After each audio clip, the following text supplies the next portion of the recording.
Today you presented an OXFAM report on women in work, but also in poverty in Europe.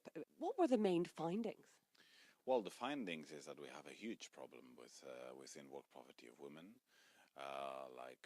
One in two women that access a job is in work poverty at the moment in countries like Spain, which is a huge number, which means that we have a new phenomena, which is that we have people working that actually are not able to get out of poverty, and this has a woman face. It's a phenomena that is mainly that affects mainly women.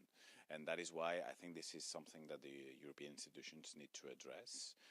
From the FAM committee here in the European Parliament, we've been calling since the beginning on tackling the issues that provoke poverty in work poverty in women, like for instance tackling the gender pay gap, or tackling, for instance, that phenomena like the precariousness or temporarity of the new contracts is something that is mainly that affects mainly women, and those are things that provoke that today we have this phenomena. But I have the impression that the European institutions at the moment are not reacting to this, and I think they should, and they have tools to do that. We have something called the European semester, where we do every 6 months recommendations of economic policies to member states, and we've been saying that since the beginning of the legislature. There's no gender aspect at all on those recommendations, so we want absolutely that on the employment and economic governance recommendations, the issue of in poverty work that affects women is addressed. So that is why we wanted to explain and to present this report from Oxfam here in the European Parliament today. You mentioned flexible working, temporary work. It's not just a general issue for the workforce. It's a general issue for the workforce, but those phenomena affect mainly women. So if you take the number of persons that have a temporary contract, or people that are occupying segments of the workforce that are particularly in precarity, they mainly affect women.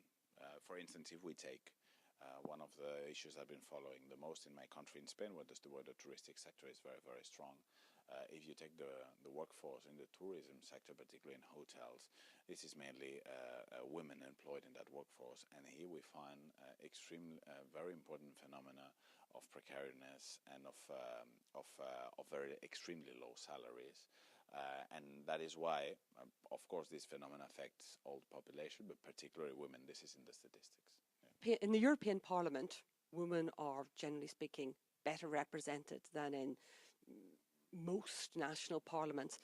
Do you think this makes a difference to how these issues are perceived and the importance given to them? It does make a difference. When the decision makers are all men, then of course the gender issues tend to be disregarded.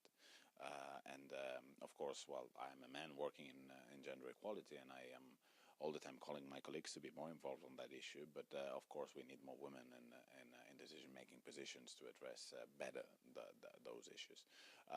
It's true that the European Parliament has a ratio of women a bit higher than many member states or the member states parliament, but